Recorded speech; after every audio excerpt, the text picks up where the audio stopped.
business partners, Gulf Energy, are taking too much profit to fleece the people of Kenya. If you look at the comparison, today as we speak, in Kenya, petrol is 214 Kenya shillings.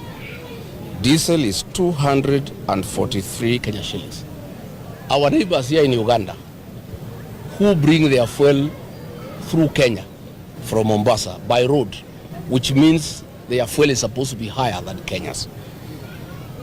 A liter of petrol in Uganda is 188 Kenya shillings. A liter of diesel in Uganda is 181 Kenya shillings. If you look at Rwanda, a liter of petrol in Rwanda is 175 Kenya shillings. A liter of diesel in Rwanda is 171 Kenya shillings. Our neighbors here in Tanzania, a little bit higher but way below Kenya. A liter of petrol in Tanzania is 204 Kenya shillings, while a liter of diesel is 210 Kenya shillings. In Ethiopia, a liter of petrol is 138 Kenya shillings, while that of diesel is 149. That tells you clearly that this problem is not international.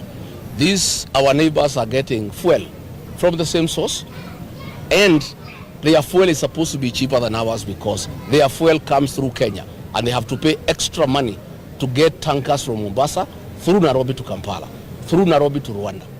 So what we're having as a problem in Kenya is where the president of the country is a businessman who doesn't care about his people and has decided to make profit out of his people. And that is the crisis that we are facing. And I must also say that this G to G arrangement is a fraud. We had been told when I was in government that it was supposed to regularize prices and cushion the people of Kenya from sporadic changes in pricing system. But the price keeps on going high. And what is annoying is that the fuel that is in the market today is of low quality. You remember the Minister of Trade and the Kenya Bureau of Standards announced to the people of Kenya that they have allowed the importation of fuel with 50 milligrams per liter of sulfur. This is very cheap fuel. Instead of this fuel going down, we would have expected, because the government has compromised on standards and brought fuel with a lot of sulfur, which is dangerous because sulfur, when it is exposed to the environment, turns into sulfuric acid, and that is not good for our engines. All these cars that are using this fuel, in the next 5-6 months, they'll start having what you call a slow knock in the engine. And if you push them more, they'll have a full knock. So we would have expected that this is cheap fuel, very low quality fuel, that has serious implications to the efficiency of our vehicles. There will be a lower price. But instead, because William Ruto is making money, the fuel has gone up.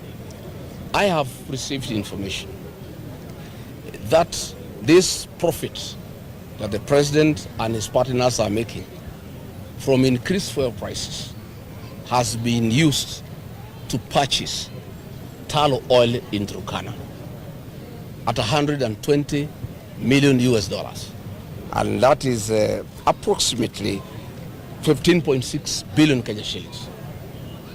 That is why they are in a haste to buy, to increase prices, to make more profit, to be able to buy tallow oil that is in Turkana.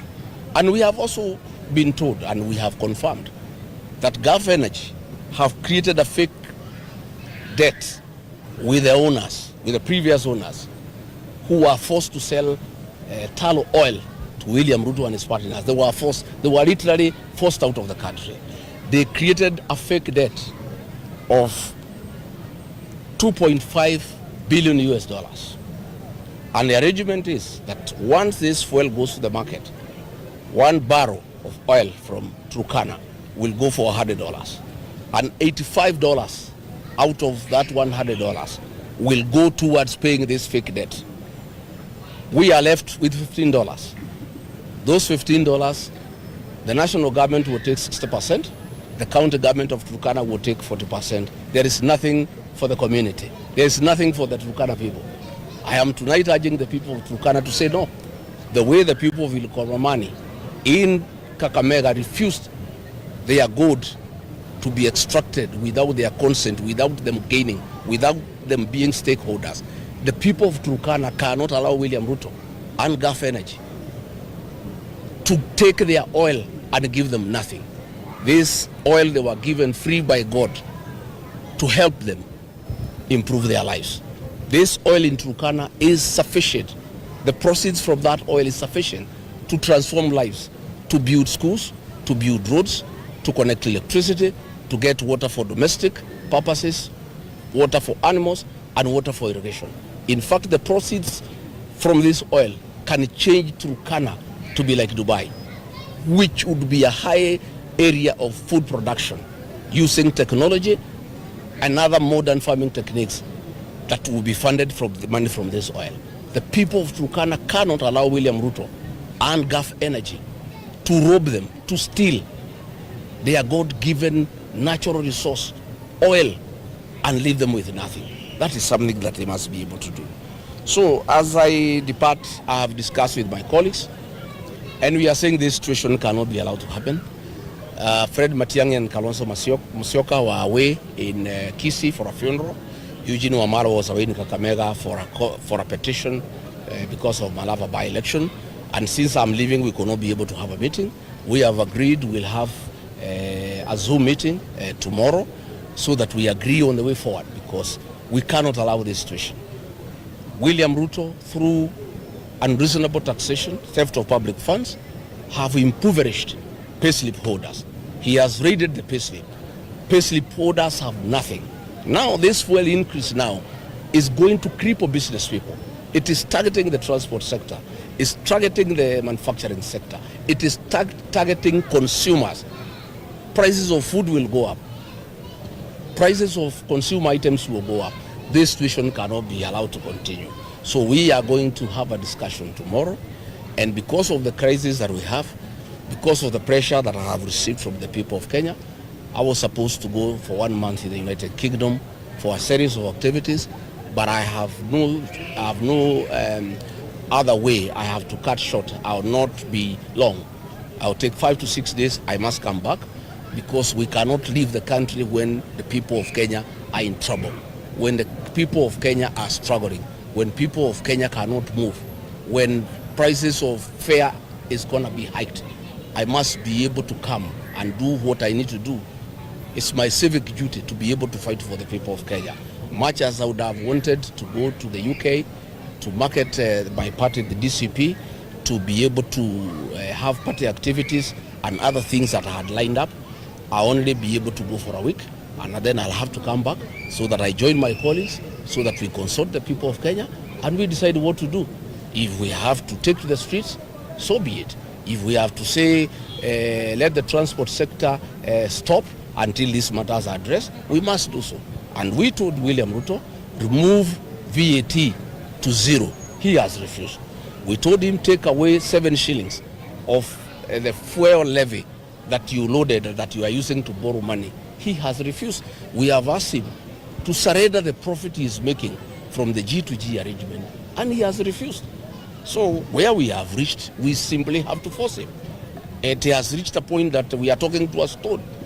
The more we talk to him, the more is his appetite for public funds. The more is his appetite to fleece the people of Kenya. We have never seen, since the history of independence, a president competing with the Kenyans who do business. This is a president who has taken over all sectors: insurance, banking, hospitality, banking, matatu industry, fuel.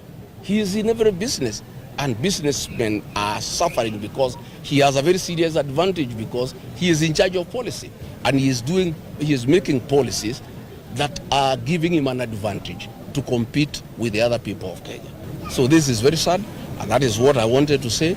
And finally, we want to take this opportunity on behalf of the people of Kenya, apologize to the delegates who came to the France-Africa Summit because of the humiliation and the mistreatment they found at KICC, where very, very serious people, like the CEO of Total, was humiliated and embarrassed You know, a CEO having a company that has 3, 4, 5 times Kenya's GDP was embarrassed at KICC.